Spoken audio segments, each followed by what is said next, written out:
The Great Defeat of Israel, Failure to Achieve Its War Objectives Against Palestinian Resistance. The defeat of the Palestinian resistance and victory of Israel is built on achieving the objective of the war.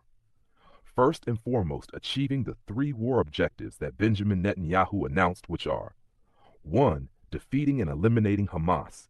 2. Not allowing Hamas to exist after the war and therefore achieving the day after Hamas plans. 3. Bring back the Israeli prisoners through military operations. None has been achieved. Biggest declaration of Israeli defeat. Other objectives aim to be achieved after the war started, as announced by the Israeli terrorist leadership. Israel ruling Gaza and achieving what they used to describe as the day after Hamas defeat and how they would rule Gaza. Failed. Hamas leadership either arrested or exiled, and none of that took place. Failed. Occupation of Gaza and setting up settlements all over Gaza and replacing the Palestinians in Gaza by Zionist settlers.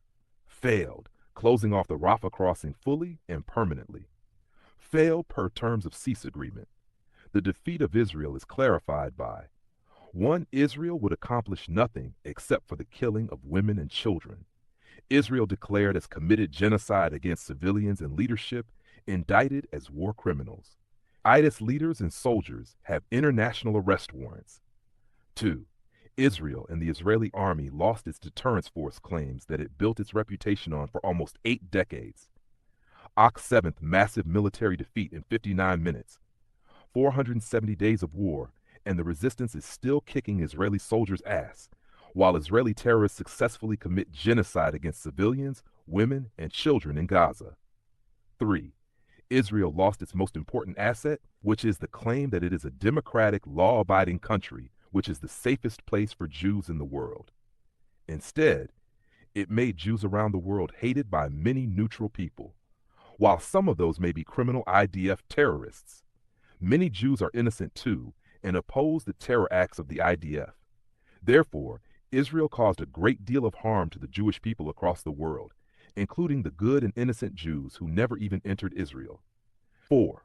Israeli loss of about 15,000 soldiers in combat and disabling of about 48,000 soldiers between permanent disability, hospitalization, drug addiction, and suicidal soldiers who are unable to serve in the army, which is essentially a loss of 48,000 soldiers.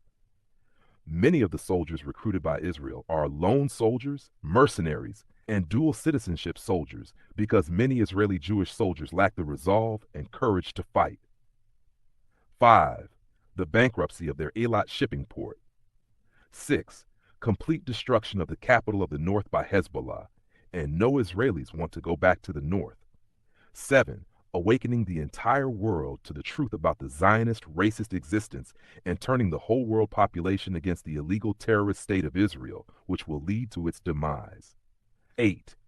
Turning and awakening more than 60% of the Jewish youth in America against the terrorist state of Israel and pushing them to form the opinion that the state of Israel does not have the right to exist as it is now.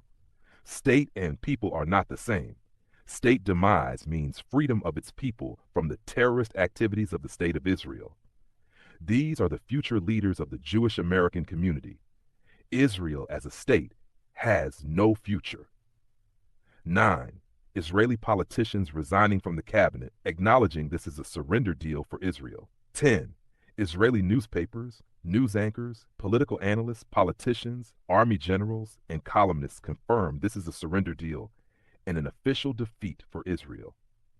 Israel has embarked on a conquest, lost a total of 60,000 plus soldiers in battle, dead, disabled, more than 2,000 tanks destroyed fully or partially, and then surrendered to the same terms that the Palestinian resistance demanded from day one, but only after becoming officially a genocide criminal and becoming a secluded country.